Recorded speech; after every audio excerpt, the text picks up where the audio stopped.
Hello YouTube, thank you for joining me for 2-page reviews. This 2-page review is of a movie called New. I oftentimes, if you were to search it up, you can search it under Kim Robinson, Camp New, or Nicole Malk, M-A-U-L-K, Camp New. You can find it at 123 Putlocker if you search for Kim Robinson. So, New is a prodigal son story with the message of using your gifts for God. The main plot is Isaiah, who's a talented choreographer at a creative arts center, gets recruited by talent scout Porter Dillon to be a rapper. The sermon basically deals with what happens when you do not use your gifts for God. Our narrator is Penny, who thinks she's funny. Don't worry, you'll come to this conclusion later. Natty is the buzzkill aspiring journalist whose middle name is Otis. Jess is a bit forgettable and then became unforgettable because, well, she was the worst dancer in this one scene. Emmy, however, can dance, and otherwise she is hosting our narrator while Penny's parents are on a missions trip. She is also the adoptive sister of Isaiah, who is our prodigal son. Jefferson is a hot mess. You'd have to watch it to see how big of a mess he is. Jefferson, Porter Dillon, is the only one who cared enough to get a last name and is a leech on talent. He controls the money, so who cares? And there's Judah, the golden doodle, who actually I liked a lot more than Jess. So let's get the subplots out of the way. The subplots are: Coach Thad quit because the league stacked the teams and he got a whole bunch of squirts.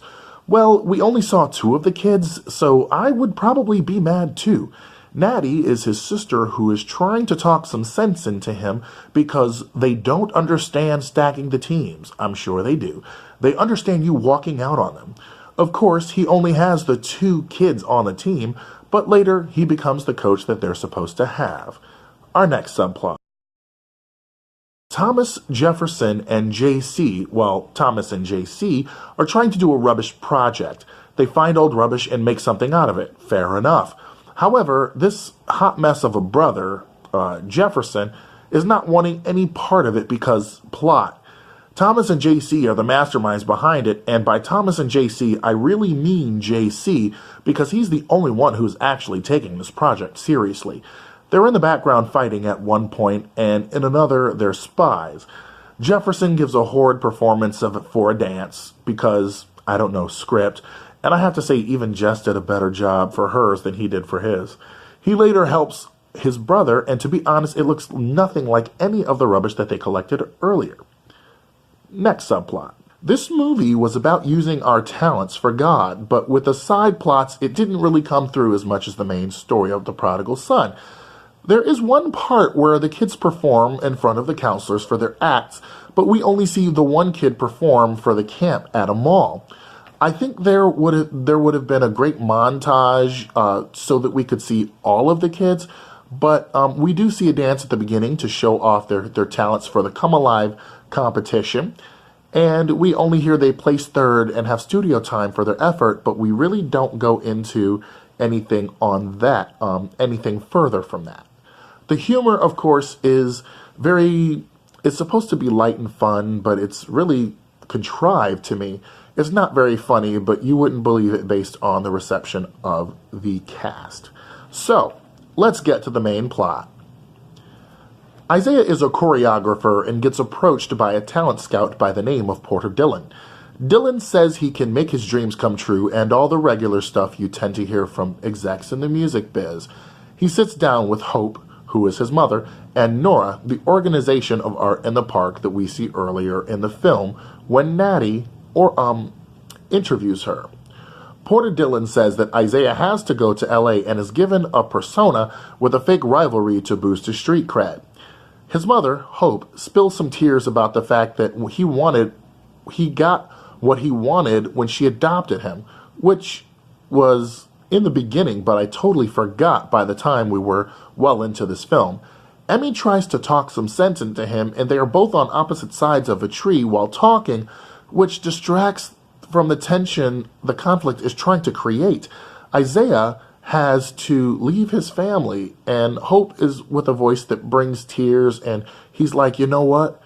I want it all. So Then later we see him in a generic hotel room playing a video game with sunglasses on inside the hotel, and later ends up in the same town where his family is. But he can't see them because he has to pay some money off to Porter Dillon. Nora confronts Porter Dillon, and what's interesting is that Nora doesn't want Isaiah off about Porter. Now, apparently they worked together at one point, but so that would make sense. However, why isn't there a scene with Nora confronting Isaiah one-on-one? I think that that would have been much more powerful, and, of course, it would have shown Isaiah's hard-headedness when he left his family if we would have seen somebody trying to warn him off of Porter Dillon, especially knowing that she worked with him. I think that that would have driven the point home and escalated the stakes a little more. So Nora says to Porter, if he wants to walk away from this, you better let him. And Porter says, I'll just give him some more money, and they never walk away from it. And so she counteracts and says, if Isaiah wants to go home, you better let him. And then just walks away. So spoiler alert, Isaiah does walk away from the money because script, and all are happy at the reunion. So New is a refreshing take, or is a refreshing film, because it doesn't go into the persecution flick, aka I'm told that I can't do something as a Christian, so I'm persecuted. Like I said, the humor is very forced, but all in all, it's not funny. It's cute, but it's not funny. But again, that's the rub, as they say, because it's supposed to be.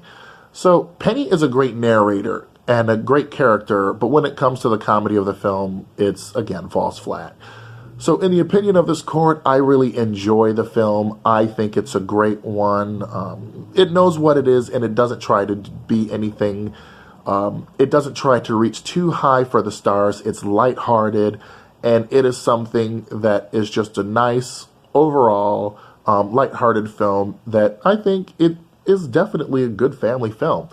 So again, I also do feel that some of the other aspects of it were kind of thrown together because they needed to pad out the runtime. So thank you for joining me for 2-page reviews, and you have yourself an excellent day.